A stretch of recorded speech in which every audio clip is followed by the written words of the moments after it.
What happens if you feel like your spouse is not doing the things that you ask them to do to make you feel loved, and you think the only answer that you can do is to threaten a divorce to get their attention? That is the Ask Amy Wine question for the day. Usually what happens is we ask them to do something, they say they will, and they don't, so then we're hurt.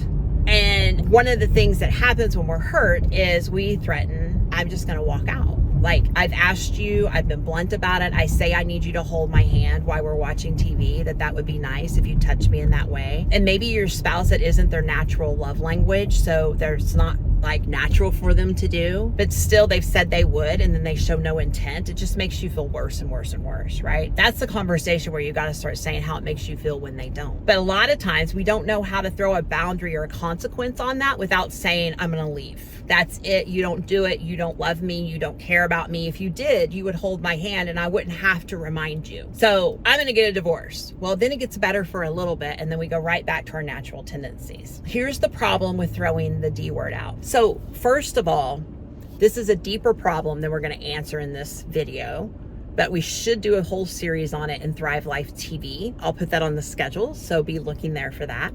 But if you threaten the D word, here's what happens. And this is marriage therapist Amy talking right here. Don't ever do it, because one day it may work in the short term and get you what you want, and then we fall back on our old patterns. But one day, when you threaten it enough, that spouse is going to look at you and they're going to say, okay, there's going to be no more begging, no more tears, no more, let's try, I'll do better. They're literally going to look at you and say, okay. And then your marriage is over, because you've threatened one too many times.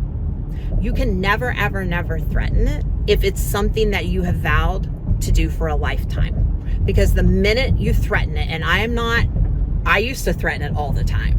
Like, I am not squeaky clean in this, but I will not do it again, because I don't want my spouse to say, okay, because that's really not what I want. At the end of the day, that is not what I want. So be very careful with that. You have an Ask Amy question? Hit the link in the notes below and send it over, and we'll see if we get you on here.